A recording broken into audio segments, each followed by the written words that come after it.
Bonjour Jérôme, Salut Romain, comment vas-tu? ça va très bien et toi? Ça va très très bien. Je suis très content de faire cette vidéo avec toi. Bah On va écoute, moi aussi, pas, hein, je suis ravi de pouvoir échanger avec toi. on va pas mentir, on se connaît. Ceux qui m'ont suivi savent que j'ai bossé chez BookingSync, donc on s'est croisés. Donc si jamais Exactement. il y a des petites blagues qui se glissent, des private jokes qui se glissent dans cette vidéo, juste pour prévenir les gens qui ne soient pas surpris. Donc Jérôme m'a évincé de BookingSync. C'est la première blague. Sans te connaître en plus. C'est C'est ça. ça qui est cool. Donc ouais, je rappelle, donc l'objectif de cette vidéo, c'est de de vous présenter BookingSync, qui est donc un PMS. Cette vidéo, elle fait partie d'une série dont l'objectif est de vous aider à justement faire votre choix quand vous êtes à la recherche d'un PMS, soit parce que vous avez besoin d'un PMS pour la première fois, soit parce que vous souhaitez changer de PMS. Aujourd'hui, on est avec Jérôme qui va nous présenter BookingSync et je vais le laisser parler tout de suite. Qui es-tu? Qui est BookingSync? Merci Romain de me laisser la parole. Bon, moi c'est Jérôme, moi, j'ai intégré BookingSync il y a 2 ans à peu près, et je suis membre associé de BookingSync en tant que voilà, chargé de développement sur la partie France et francophone, donc pour présenter le système et trouver tout simplement de nouveaux clients. BookingSync est une société française, comme son nom ne l'indique pas d'ailleurs. On a souvent tendance à nous confondre avec Booking, mais nous ne sommes pas Booking, même si on est partenaire, mais ça, on y viendra certainement un peu plus loin au cours de la conversation. BookingSync est né d'une problématique liée à des gestionnaires de biens en courte durée et a été créé en tant que channel manager et PMS. Le but étant d'aider les propriétaires et les professionnels à optimiser leur temps via un outil comme BookingSync qui leur permet donc de gérer au mieux l'ensemble des biens qu'ils ont en courte durée. La société existe depuis 2010, enfin avec les statuts actuels. Aujourd'hui, on est une quarantaine à travailler un petit peu partout dans le monde. Il y a plusieurs nationalités qui composent la société et nous sommes très fiers de représenter en fait les valeurs de cette société au jour d'aujourd'hui. Ok, super. Du coup, alors tu as donné plein d'infos, on va y revenir sur certaines thématiques par rapport aux questions que j'ai pour toi, mais c'est intéressant de noter effectivement ce côté en avance sur son temps. Finalement, tout le monde a basculé en mode remote, en travail à domicile, et puis BookingSync le fait depuis le début, donc c'est marrant. Tu as parlé dans la présentation de BookingSync de l'outil a été créé, il vient d'une problématique et d'un besoin de gestionnaire. Ça me fait penser du coup à est-ce que ce positionnement historique de BookingSync amène à une cible particulière, enfin pour qui est fait BookingSync.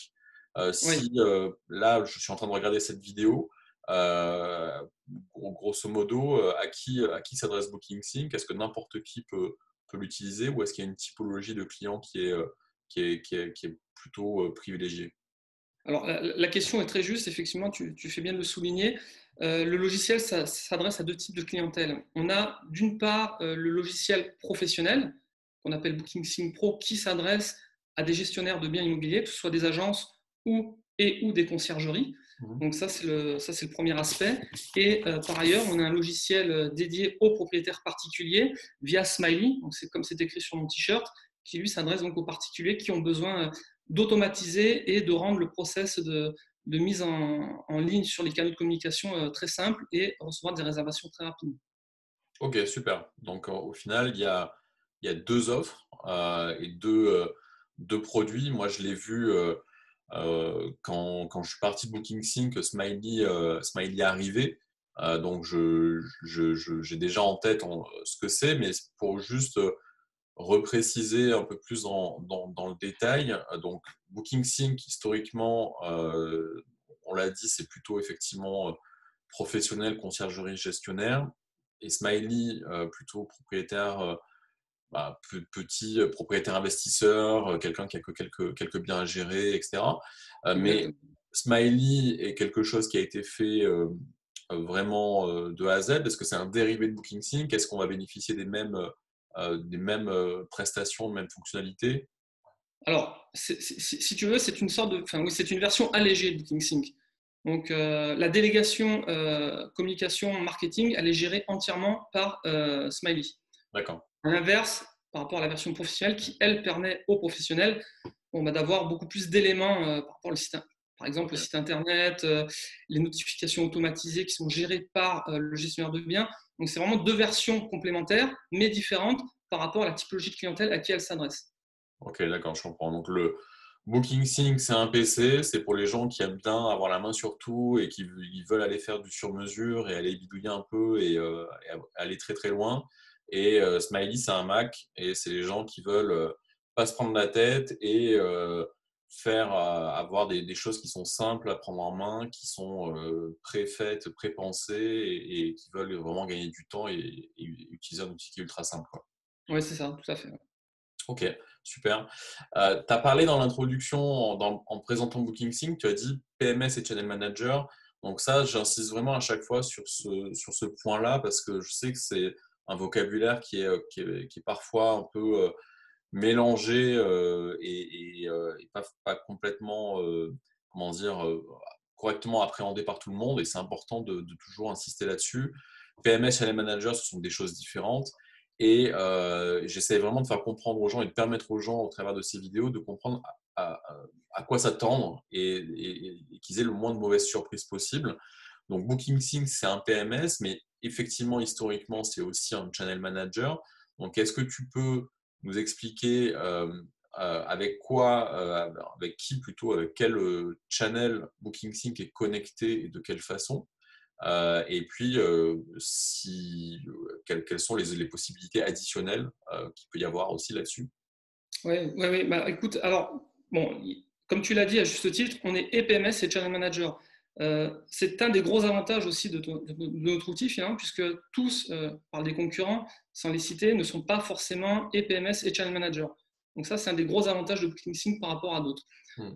Pour la partie PMS, c'est l'acronyme de Property Management System. Enfin, on ne va pas trop s'attarder sur leur terme en lui-même. Ça permet de gérer de façon simple et intuitive l'ensemble des biens qui vont être renseignés, enfin pilotés depuis BookingSync, de gérer également la relation vacancier et également les calendriers. Donc ça, si tu veux, il y a 3 pavés au niveau PMS, ce sont ces 3-là. Au niveau du Channel Manager, donc là, on est sur de la synchronisation, un pilotage depuis BookingSync en termes de synchronisation sur les principaux portails du marché, que ce soit au niveau du descriptif, des calendriers et la tarification. Ok. Donc du coup, là, je vois sur ta slide la notion de créer des annonces manuellement sur les portails, mettre à jour les calendriers, etc.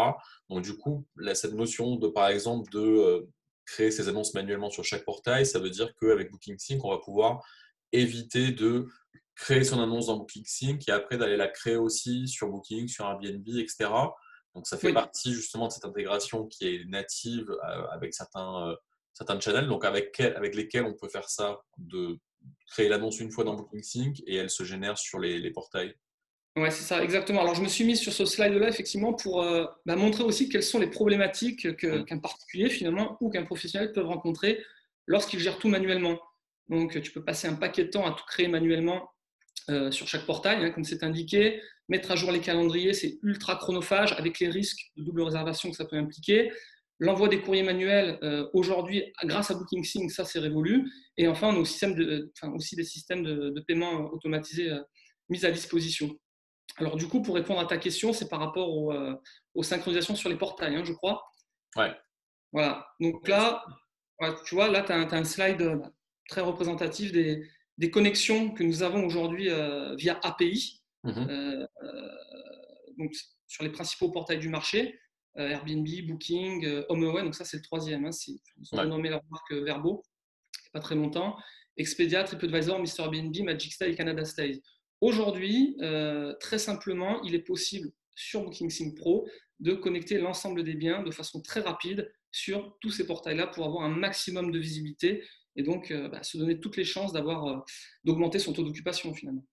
Ok, donc là, on est quand on utilise BookingSync en tant que PMS, on bénéficie par défaut de la synchro avec ces channels. Donc Airbnb, Booking, VRBO. Donc VRBO, on rappelle, HomeAway, Abritel, Expedia, TripAdvisor, MrBnB, MagicStay, Canada Stays. Donc on peut directement se connecter sans avoir besoin d'un site externe ou d'un channel manager externe ou partenaire. Et on peut synchroniser donc, les calendriers, les tarifs, les infos propriétés.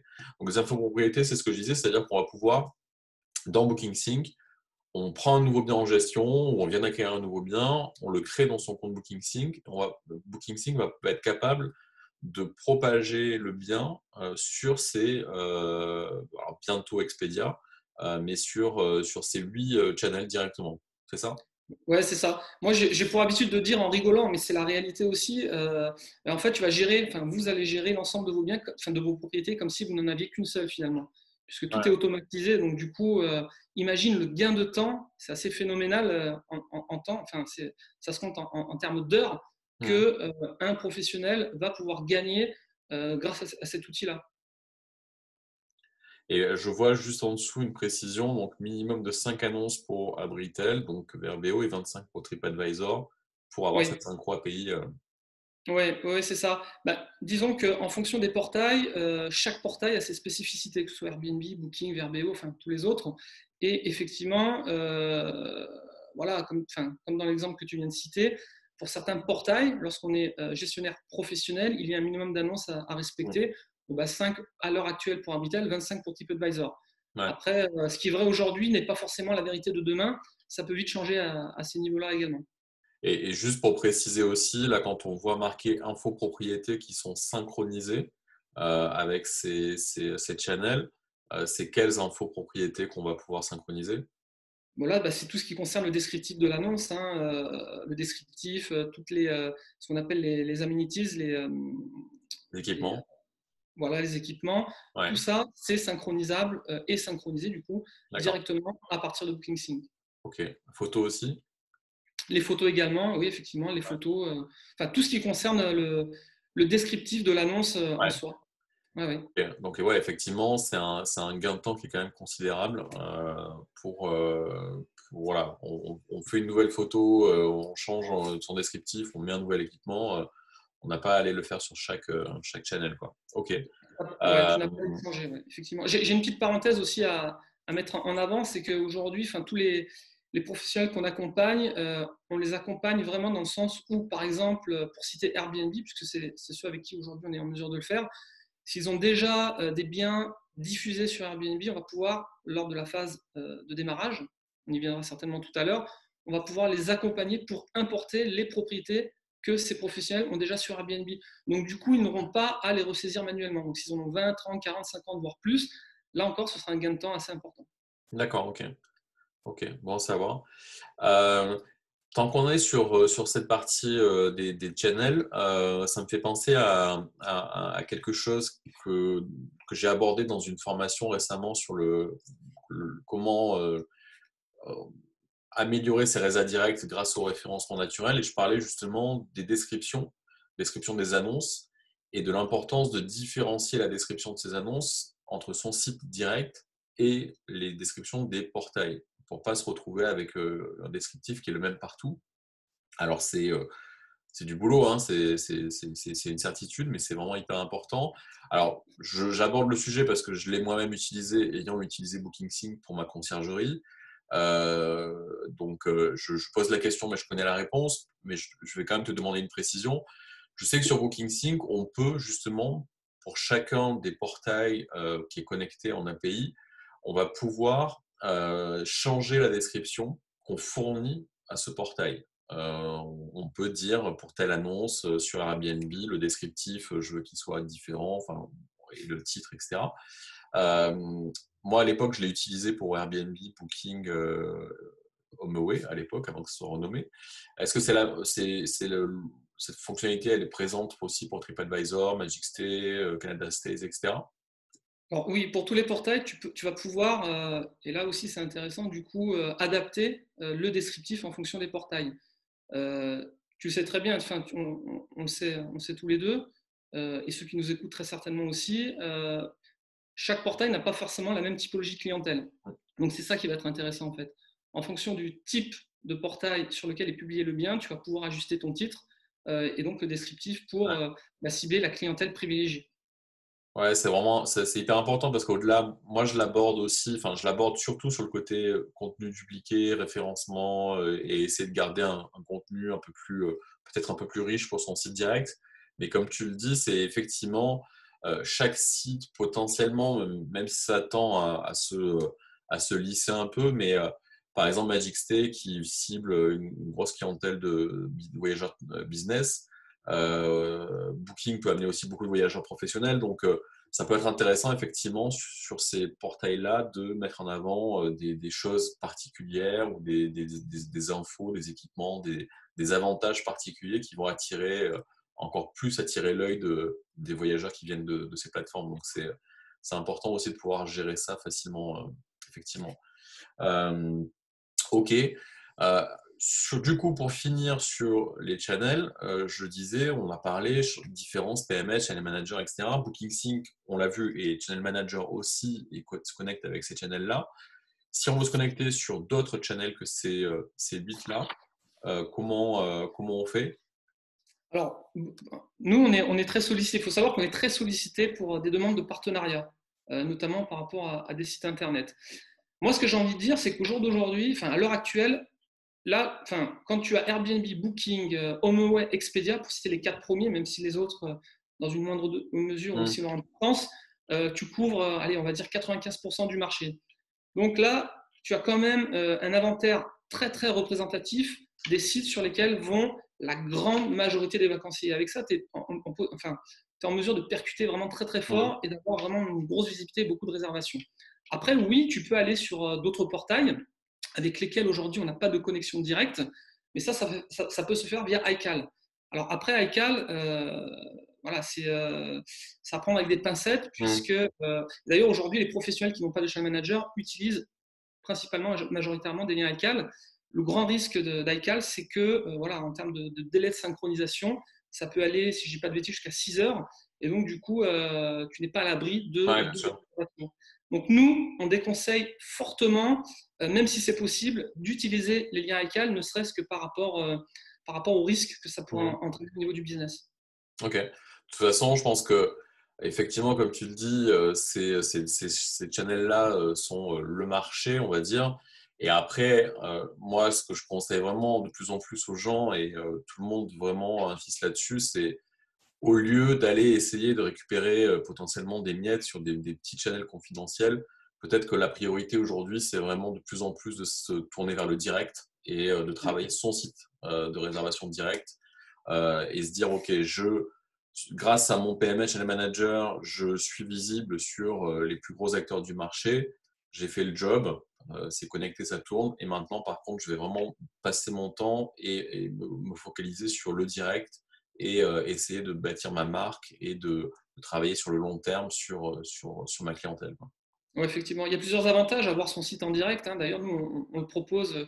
Je crois qu'on pourra, si tu le souhaites, rentrer dans un peu plus de détails par rapport à cette solution qu'on propose également. Le site internet, ça a plusieurs avantages, hein. La réserve en direct, déjà, tu peux mettre en place tes propres conditions d'annulation.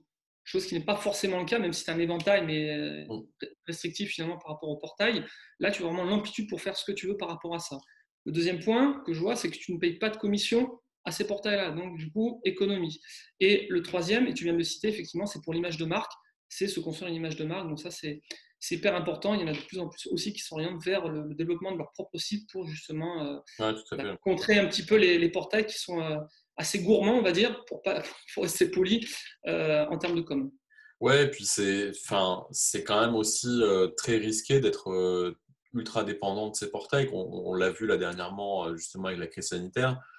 Ou même peu importe, c'est-à-dire que si demain Booking Airbnb décide de changer ses règles, si 95% de ses réserves viennent enfin, ouais, de ses propres réserves viennent de ces sites-là et que bah, on les accepte pas ou on n'est pas d'accord, bah, finalement le business il tombe par terre, quoi. Donc c'est vraiment un moyen de se protéger et de protéger son business que de pouvoir prendre sa liberté.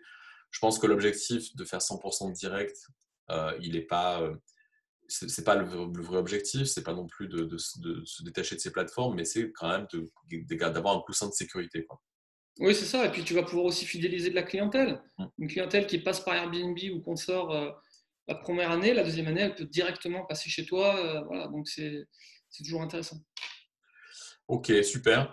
On a parlé donc PMS, Channel Manager. On a vu dans tes slides précédents, tu parlais des problématiques des professionnels de la location courte durée. Il y a la notion de justement des emails, de la communication voyageur, etc. Quelle est la proposition de Booking Sync? Qu'est-ce qu'il y a comme fonctionnalité pour résoudre cette problématique-là? Ce qu'il faut savoir, c'est que BookingSync, un des avantages de BookingSync, mais pas que, c'est de proposer via un App Center une panoplie très très large d'applications intégrées, c'est-à-dire développées par BookingSync ou tierces, qui vont permettre d'aller un petit peu plus loin. Et parmi ces applications-là, il y en a une, très simplement, qui s'appelle Notification.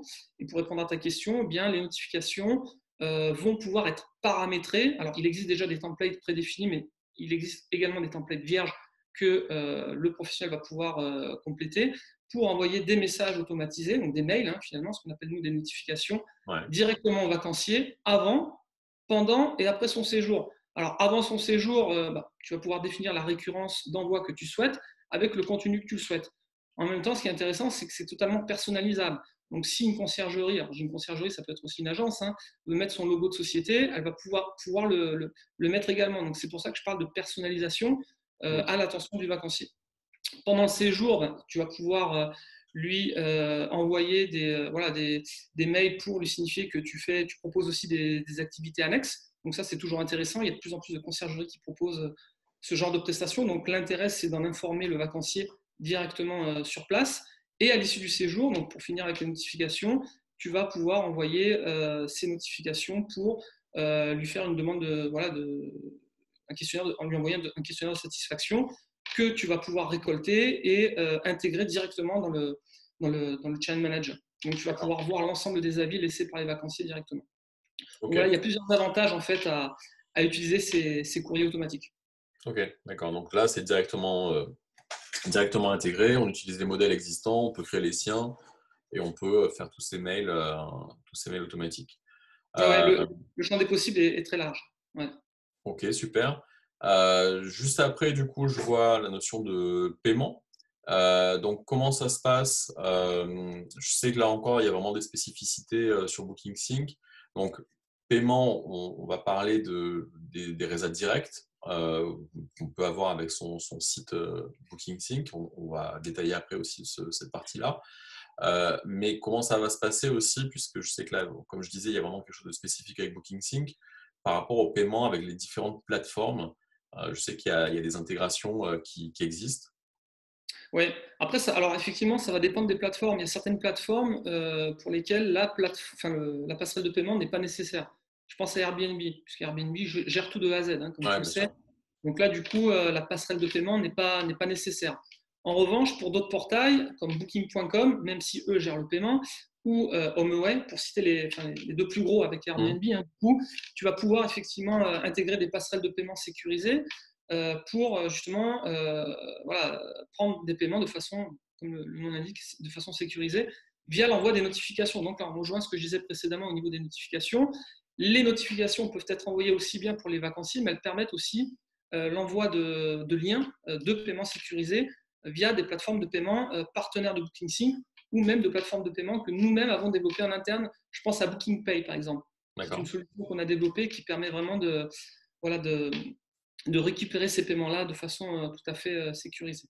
Après, il y a BookingPay, il y a Stripe aussi pour les prestations tierces avec qui on travaille, qui est partenaire, qui est très connu également sur le marché. Les taux de commissionnement, puisque ces sociétés-là se rémunèrent sur ce qu'on appelle des frais de transaction bancaire, sont différents l'un à l'autre. Après, c'est à chacun d'aller voir finalement ce qui l'intéresse le plus. Mais notre solution là-dessus est ultra compétitive en termes de pourcentage. D'accord, ok. Donc ça veut dire que dans Booking Sync, on peut ajouter des passerelles de paiement. Booking Pay, celle qui est proposée par Booking Sync, Stripe. Il y en a d'autres potentiellement, j'imagine. Oui, il y a aussi Ingenico. Là, Ouais, si tu veux, tu as les trois principales, hein, donc les deux partenaires plus BookingPay donc qui permettent de récupérer des d'accord. paiements. Donc un Génico, typiquement, c'est une passerelle de paiement qu'on va pouvoir utiliser si on a un contrat de VAD avec sa banque. Donc les sociétés qui potentiellement ont beaucoup de biens, qui ont une agence physique, qui ont déjà des TPE pour encaisser des paiements carte bleue ou même pourquoi pas lors des arrivées, etc. Donc vont pouvoir peut-être se rapprocher d'un Génico pour utiliser là, finalement le même compte bancaire qui va réceptionner les paiements et automatiser tout ça dans BookingSync. Tout à fait, tout à fait. Ok. D'accord. Et donc, du coup, on a dit Airbnb gère les paiements de son côté. Par contre, Booking.com HomeAway, je sais qu'il y a une intégration qui se fait aussi côté API avec BookingSync et qui va aussi pouvoir synchroniser ses paiements. Ouais, Moi, je l'ai utilisé sur principalement HomeAway. Donc, ça veut dire que tu me confirmes si j'explique bien le fonctionnement. On a configuré sa passerelle de paiement dans BookingSync. Un voyageur réserve sur HomeAway, il paye, le paiement arrive sur notre propre passerelle de paiement qui est connectée dans BookingSync. exactement. Tu as très bien résumé, j'ai plus rien à ajouter. Et après, on peut effectivement, avec les notifications, faire payer les soldes, etc. Exactement. Tu peux même prendre les cautions aussi si tu le souhaites. Alors après, les cautions, on sait que c'est voilà, un sujet toujours un petit peu touchy parce que bon, hormis Airbnb qui gère les cautions, avec les autres portails, c'est pas le cas. Enfin, je pense à Booking hein, notamment. Donc là, du coup, enfin après, il y a plusieurs écoles hein, pour collecter les cautions. Soit le vacancier paye à la réservation, ce Mm. qui fait des budgets assez conséquents. Soit le professionnel récupère, tu l'évoquais tout à l'heure, tu parlais du TPE, il peut récupérer une caution via le TPE ou alors à la méthode, on va dire un peu old school par chèque. Mais Mm. là, du coup, c'est toujours un peu risqué. Bon, le chèque, il peut être en blanc, enfin, il peut être en bois. Ouais, Du coup, après, bon, ça fait beaucoup de paperasse, donc c'est pas idéal. Et tout à l'heure, si tu te souviens, je parlais de l'App Center. Donc, on a quand même une foultitude d'applications tierces. Il y en a une voilà, qui s'appelle Sweetly, je la cite très rapidement, qui permet aujourd'hui, elle a un succès grandissant, hein, cette application, mm. oui, de récupérer les cautions via une empreinte de carte bancaire. Ouais. Je te dis ça, c'est pour te citer un exemple au niveau des paiements, mais aussi sur l'ensemble des possibilités qui sont offertes par l'App Center sur plusieurs Ouais. aspects divers et variés. C'est enfin, c'est vraiment un point important. Je te poserai la question après parce que j'ai encore d'autres sujets avant ça, mais euh, ça, c'est vraiment une parenthèse pour les gens qui vont regarder cette vidéo.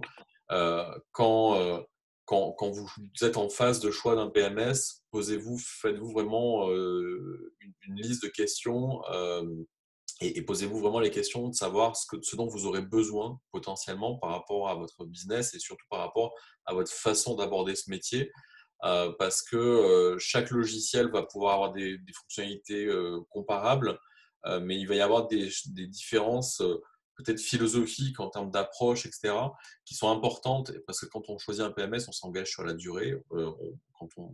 En général, on ne s'amuse pas à changer de PMS tous les 3 mois, vu souvent la complexité que ça peut générer, le transfert d'annonces, etc. Donc voilà, il faut vraiment penser à ce qui est différenciant entre chaque société et pour le coup, l'App Center de BookingSync est vraiment quelque chose de très différenciant par rapport à d'autres outils. Donc, je sais moi et maintenant que je ne suis plus chez BookingSync, je peux le dire librement, mais je sais qu'il y a du pour et il y a du contre. J'ai entendu plein de gens de différents profils euh, critiquer le côté plein d'applications complémentaires, etc., et vanter les systèmes tout en un. Je sais que de l'autre côté, il y a les gens qui critiquent le système tout en un en disant qu'un système tout en un, s'il n'est pas performant, ben on est piégé dedans et on ne peut pas avoir de solution externe. Donc voilà, chacun doit voir quels sont ses besoins. Euh, Moi, personnellement, j'y vois une grande liberté. Donc voilà, après, je- on va vraiment, de toute façon, on va reparler des notions d'API un peu plus loin dans la vidéo. Mais voilà, je tenais à faire une parenthèse. Posez-vous vraiment la question de ce dont vous allez avoir besoin au-delà des fonctionnalités classiques. mais dans le futur, projetez-vous et posez-vous voilà, la question de est-ce que vous voulez quelque chose où vous n'avez pas grand-chose à faire, avec peut-être des fonctionnalités plus réduites, ou quelque chose de plus ouvert avec des possibilités plus avancées. C'est quelque chose qui est vraiment important d'avoir en tête quand on choisit un PMS. Donc, on a parlé de tous ces sujets-là. Le site internet, qui est, je vois marqué générateur de site internet, donc c'est Oui. inclus dans BookingSync. Oui, alors, bon, là encore, c'est important de le dire, mais oui, on est PMS, on est channel manager, mais on est aussi générateur de sites web, site internet. Donc, tu vois les avantages qui sont cités, augmentation de vos réservations directes, ça on l'a déjà dit, on va le passer maintenant. Mais du coup, un professionnel qui a déjà un site internet, qui veut refondre ce site parce qu'il n'en est pas content, ben nous, on peut lui donner un site clé en main, finalement, qui va être généré toujours depuis l'App Center, ce fameux App Center, où il va Ouais. pouvoir générer un site internet. L'intérêt là de générer un site internet depuis BookingSync, c'est que, comme je viens de l'expliquer, tu as un site clé en main, tu as une sorte de mini Airbnb à disposition où les vacanciers vont pouvoir non seulement voir les biens qui sont proposés, mais également via une passerelle de paiement, que ce soit PayPal par exemple, Stripe, vont pouvoir également réserver et payer en ligne directement. Donc là, du coup, c'est quand même plutôt intéressant. Après, il y a l'autre cas de figure où certains pros n'ont pas de site internet. Et là, bah, du coup, pour eux, c'est jackpot puisque voilà, on leur livre sur un plateau le site internet. Ok. Au niveau des sites, on a 3 niveaux de site internet. Donc, il y a celui qui est inclus par défaut dans l'abonnement. Ça, c'est notre modèle économique. On y viendra certainement tout à l'heure. Et ensuite, on a 2 niveaux supérieurs qui permettent voilà, d'avoir, en termes de cosmétiques, en termes de poussée technologique, voilà, plusieurs avantages, enfin, voilà, des choses différentes proposées par le site de base, qui lui est toutefois très très bien Hmm. configuré dès le départ. Ok. De toute façon, le site de base, j'imagine, euh, fait le minimum vital, c'est-à-dire responsive, s'adapte mobile, tablette, potentiellement, donc je vois marqué prêt pour la réservation en ligne instantanée, donc forcément, les biens qu'on gère dans le PMS sont visibles sur le site et s'il y a une résa directe, ça va se fermer sur les portails. Donc voilà, je pense que le site web, enfin vraiment, c'est vraiment devenu un standard. De plus en plus d'outils font cet effort de le proposer de façon intégrée avec l'offre.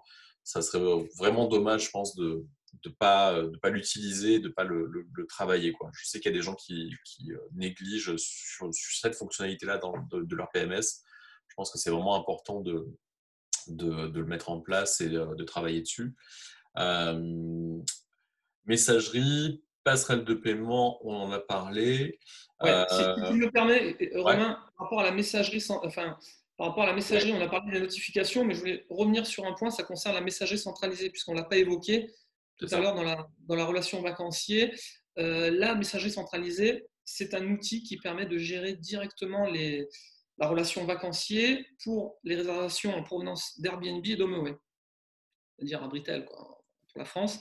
Donc, tu vas recevoir directement les messages des vacanciers dans BookingSync et tu vas pouvoir y répondre directement. Donc là, D'accord. du coup, l'intérêt, c'est d'éviter de passer par l'extranet de gestion de ces deux portails-là et d'avoir tout en un, finalement, directement visible sur ton Ouais. logiciel.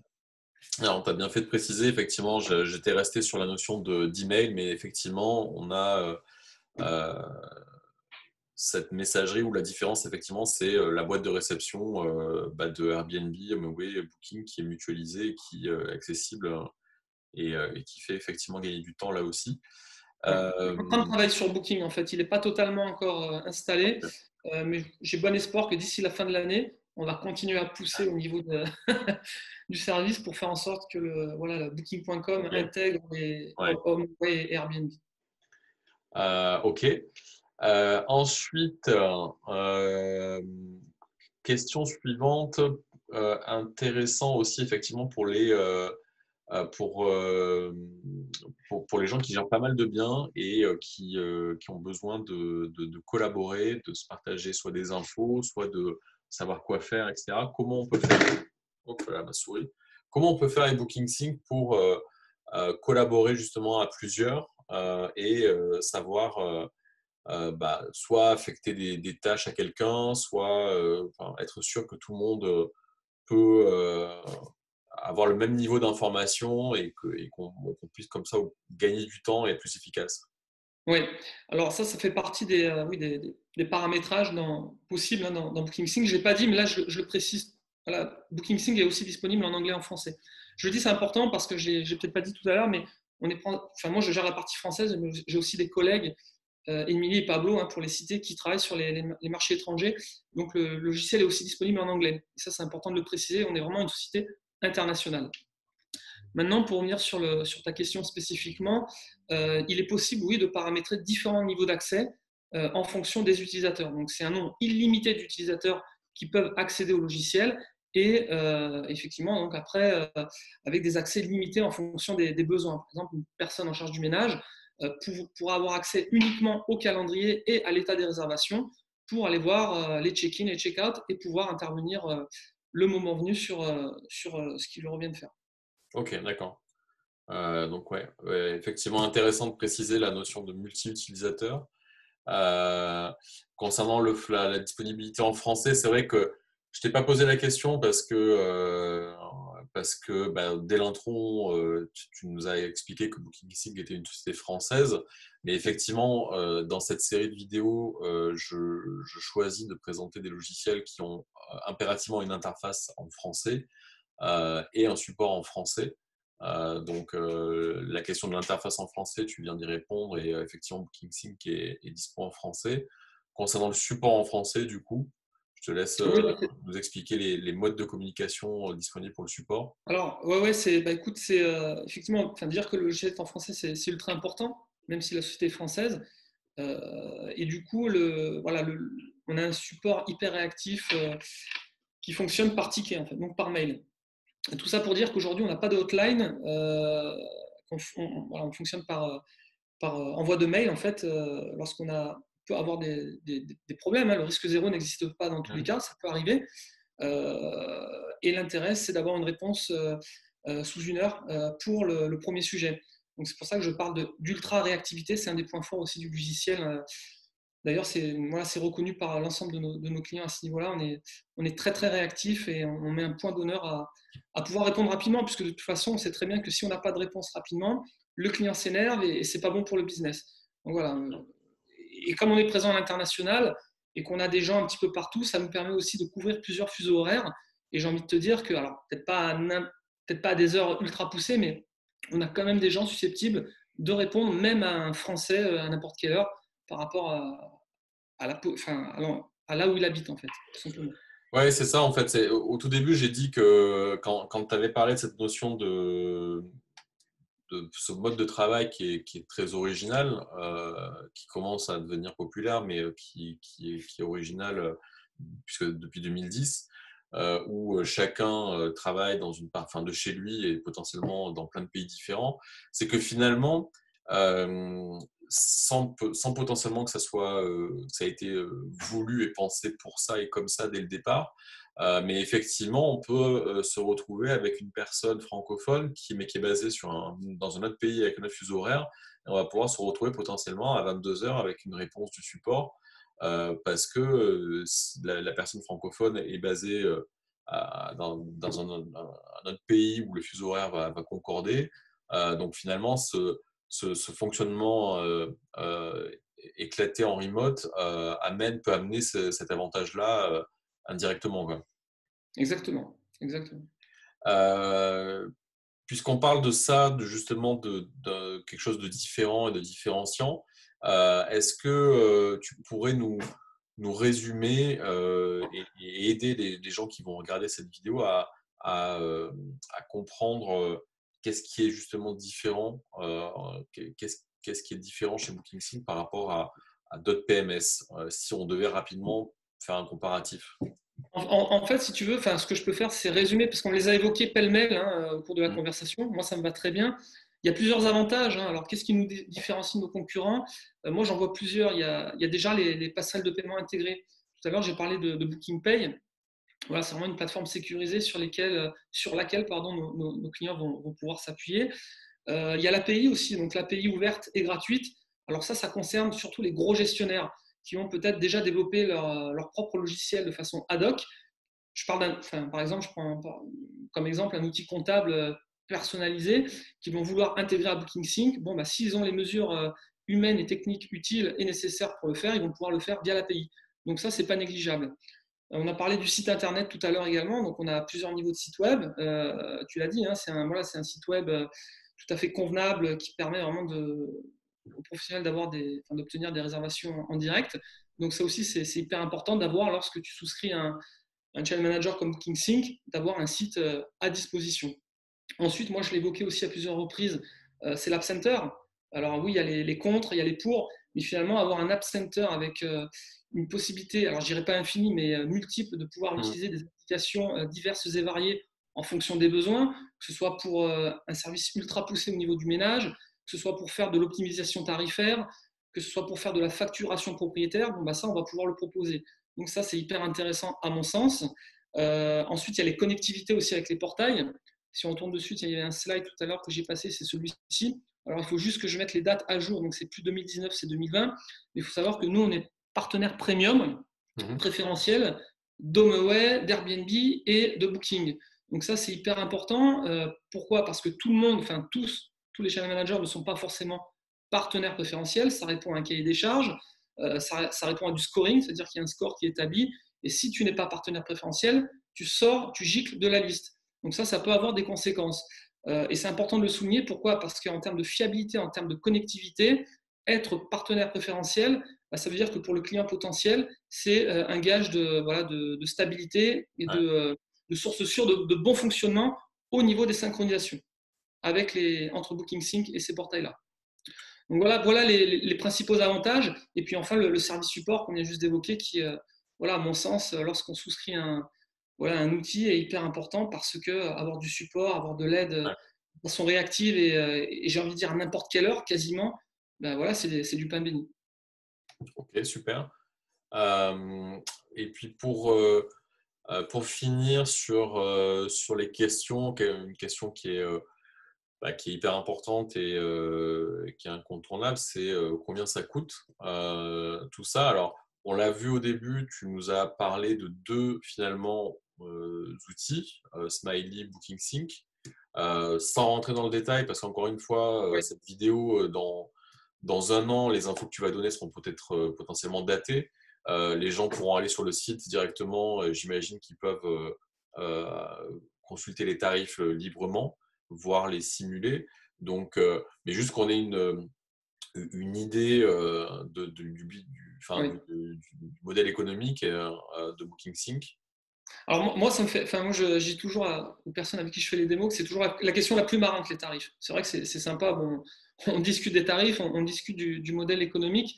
Et quand tu dis que les tarifs vont changer dans un an, ça peut être aussi dans une semaine. Alors, je dis ça en rigolant, j'exagère un petit peu, mais c'est vrai que le plan tarifaire peut évoluer rapidement en fonction des nouvelles fonctionnalités qui sont mises en place. Ceci étant dit, au niveau de BookingSync Pro, très simplement, avant de parler de tarifs, il faut savoir qu'on est sur un modèle économique basé sur l'abonnement. C'est-à-dire qu'en fait, le professionnel, le gestionnaire de biens, va payer un abonnement mensuel en fonction du nombre de propriétés qui sont renseignées dans le logiciel. Ce modèle économique est sans commission. D'accord? C'est-à-dire qu'on ne va pas venir prendre des commissions en plus de celles que peuvent prendre les portails. Je te dis ça parce qu'on a souvent la question, est-ce que vous prenez des commissions sur l'ensemble de nos réservations? La réponse est non. C'est vraiment basé uniquement sur le nombre de propriétés. Et l'un des avantages avec BookingSync, à mon sens c'est un avantage, c'est qu'il n'y a pas d'engagement sur la durée avec nous. Le client est libre de son choix. Il peut partir demain s'il le souhaite. Alors oui, on n'a pas envie qu'il parte demain. Mais l'intérêt, c'est de dire, OK, cher client, vous êtes libre, si vous voulez partir, de le faire. Voilà. Donc, il n'est pas abonné sur un an avec une tacite reconduction éventuelle. Non, non. Il a vraiment la mainmise sur sa volonté de partir ou de rester avec nous. Donc ça, c'est une chose hyper importante à souligner. Après, en termes de tarifs, il y a deux choses à prendre en considération. Il y a déjà ce qu'on appelle des frais d'onboarding. Alors, pardon pour le jargon, en fait, ce sont des frais d'installation, d'accompagnement, de démarrage, où le client potentiel va être accompagné, par rapport à tout ce qu'on a cité tout à l'heure, de A à Z pour la mise en place de son compte BookingSync Pro. que ce soit l'importation des propriétés depuis Airbnb, la mise en place du site web, la mise en place des tarifs, la gestion des calendriers, la mise en place des notifications. Tout ça, c'est un accompagnement au cours de 4 ateliers de formation d'environ 1 heure, 1 heure 30 chacun. D'accord. Une fois que ça c'est fait, on bascule sur l'abonnement. Donc le coût de la formation est de 690 € hors taxe à l'heure actuelle. Ça fait longtemps que c'est comme ça, je ne pense pas que ça bouge dans l'immédiat. Une fois que la formation est faite, donc comme j'ai expliqué, tu bascules sur un abonnement mensuel sans engagement.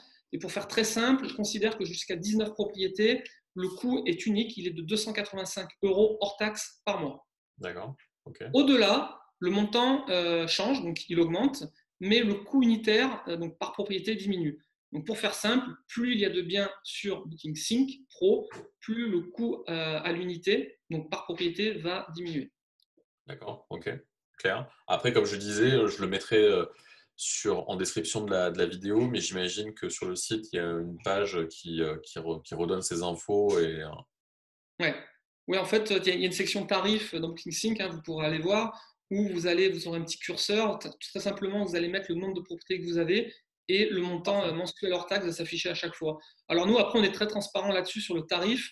Je le précise, voilà, le tarif indiqué, c'est celui qui est indiqué mensuellement parlant, quoi. Il n'y a pas de jeu à dire, bon, bah, vous faites 20, 30, 40%. On essaie vraiment d'être le plus transparent possible par rapport à ça et de ne pas voilà, faire un jeu de négociation après coup, disons, pour faire baisser le tarif. C'est vraiment D'accord. le tarif affiché. Ok. Et pour Smiley, du coup, donc il y a Alors une pour Smiley, on version est sur un modèle. Ouais, avec bah là, tourisme. ça c'est un modèle différent. Smiley.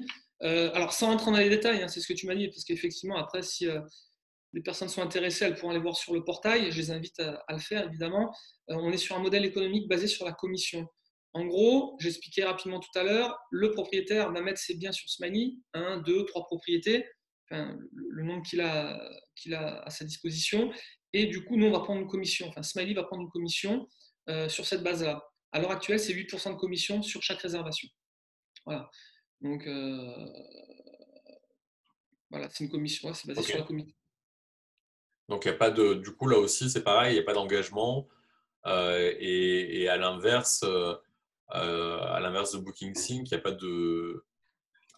En même temps, je pense que ça correspond aussi à la typologie de personnes en face de l'outil, c'est-à-dire que moi personnellement, j'ai géré plus de 20 propriétés, s'engager sur un coût fixe, on est plus intéressé par un coût fixe potentiellement que d'avoir une commission quand on est gestionnaire et que potentiellement on va faire un gros volume d'affaires. Et à l'inverse, j'imagine, quand on est petit, on cherche plutôt à minimiser les coûts et on a peur de s'engager sur des gros coûts fixes et se dire d'avoir quelque chose à la commission, ça semble un peu équitable. C'est-à-dire que on paye l'outil si on a en retour aussi soi-même. Donc, ça me paraît assez cohérent. Ok, Oui, de c'est toute ça, c'est façon. vraiment la performance. Vraiment la Hmm, performance.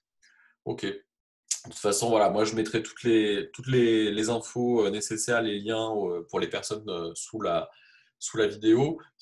Si les personnes sont intéressées pour en savoir plus par rapport à leur propre situation, etc., leur propre business, découvrir BookingSync Pro en particulier, comment ça se passe?